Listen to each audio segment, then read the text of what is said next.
Hey everybody, been in a conversation with this user recently, and he seems to think that this one guy, Harun Yahya, is just, man, he's the man. He's one of those guys that says, science proves the Quran! So I went to this website and downloaded some of his videos, and according to the DMCA Act, all I have to do is give him credit for the original video, and I can alter it for satirical purposes. This guy's videos are hilarious without the altering. But, so you don't have to cut through the absolutely drab and boring meat of it, I've cut it up into the good bits. Pay close attention to the end. I spliced something special in for you. So, without further ado, here's the satire.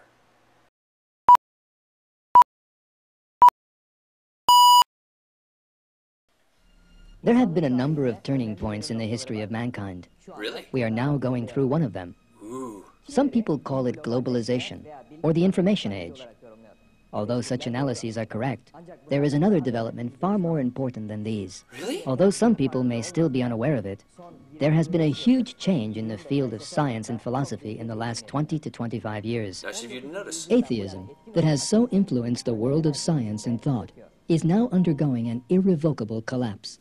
The greatest support for atheism came from Charles Darwin, who denied creation and replaced it with the theory of evolution. That's insane. Darwinism offered a so-called scientific answer to the question, how did living things and man come into existence? Something atheists had been unable to do for centuries. 'Cause you did it centuries ago with the easy button. God did it.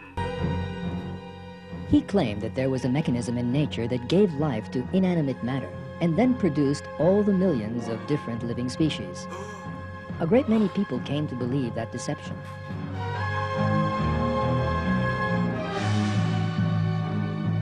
By the end of the 19th century, atheists had established a worldview that they believed accounted for everything. Yes, because unlike religious people, we say we know everything.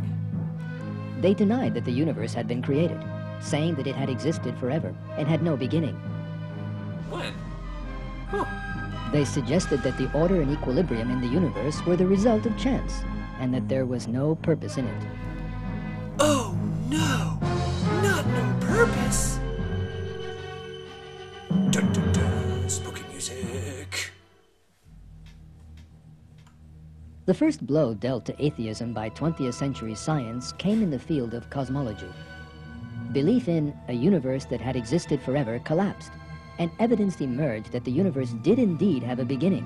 In other words, that it had been created. Wait. So... That proof came from the Big Bang theory. Wait a minute. I thought evolution... I thought evolution... Matter and time emerged with the explosion of that infinitely small point. To put it another way, the universe was created from nothing. Wait a minute. I thought it was created from an infinitely small point. So which is it? Today, atheists have been completely backed into a corner by these scientific truths. I feel backed into a corner. The fact arrived at by modern astronomy is this. Matter and time were brought into being by an infinitely powerful creator who is bound by neither of them. That's right. The creator of the universe we inhabit is the flying spaghetti monster, Lord of all the worlds.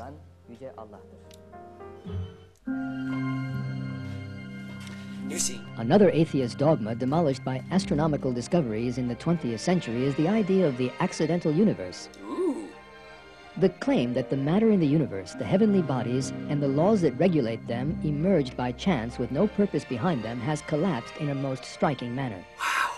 That scientists realize that all the physical balances in the universe had been set up in a most sensitive manner so as to permit human life. Really? That's amazing. Wow.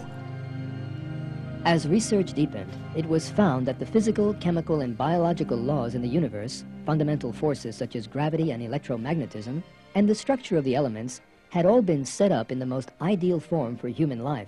That must be why there's so much empty space. Let us now consider a few examples of this. There is an extraordinarily sensitive balance in the initial expansion rate of the universe. That is, in the explosion force of the Big Bang. According to scientists' calculations, if the expansion rate had differed from its actual value by more than 1 part in a billion billion, then the universe would either have recollapsed before it ever reached its present size, or else have splattered in every direction in a way never to unite again. Like spaghetti sauce. To put it another way, even at the first moment of the universe's existence, there was a fine calculation of the accuracy of a billion billionth. That, of course, is no coincidence. Praise be to him. In short, the concept of the accidental universe, perhaps the fundamental basis of atheism, has been totally collapsed.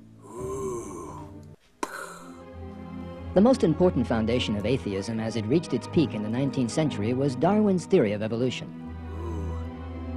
Darwin proposed that the origin of man and all other living things could be explained by unconscious natural mechanisms. In that way, he offered a false explanation for the origins of life, for which atheists had been unable to account for hundreds of years. Again, you accounted for it with God. The evidence put forward by different branches of science, such as paleontology, biochemistry, anatomy, and genetics, undermine the theory of evolution from a number of directions. Darwin had maintained that all living species were descended from a common ancestor and had grown apart from one another in a series of small, progressive changes. Holy shit, he got something right. Amazing. He hoped that fossils would provide evidence for that claim. He got that right too.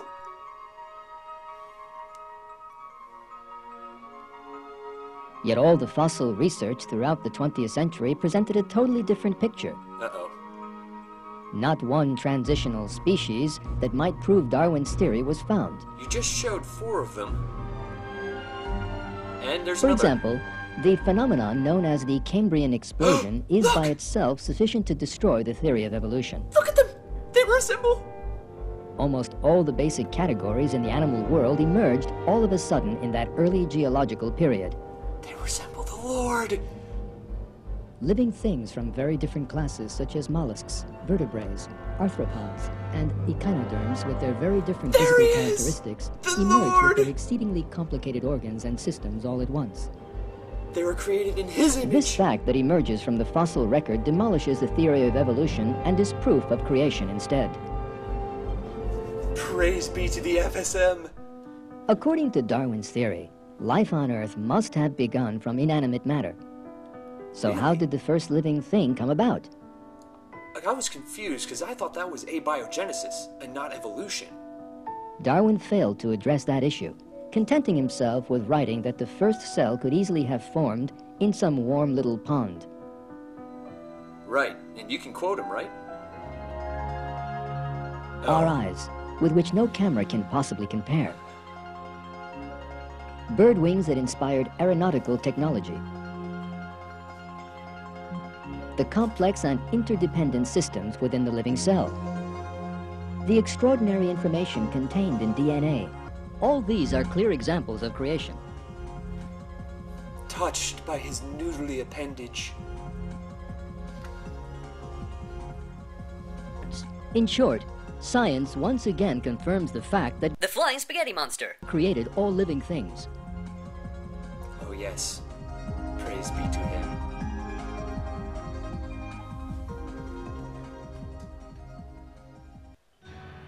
Communism was not alone in the 20th century. Fascism, another product of the 19th century atheist philosophies, also collapsed. What is fascism? Fascism was a philosophy that can be regarded as a synthesis of atheism and paganism. Another social result of atheism emerged in liberal Western societies in the second half of the 20th century. Oh no. This is gonna be good. Young Westerners raised in Christian families developed an angry anti-religious movement under the influence of atheist ideologues such as Darwin, Marx, and Freud.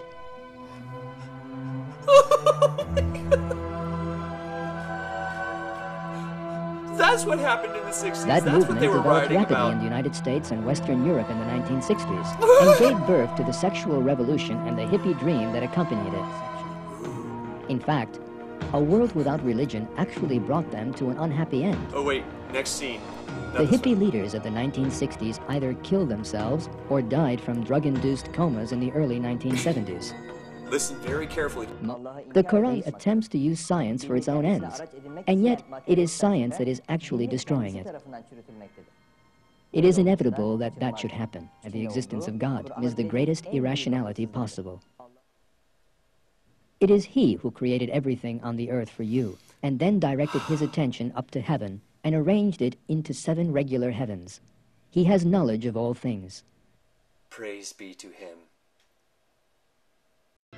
He's getting eaten by a shark.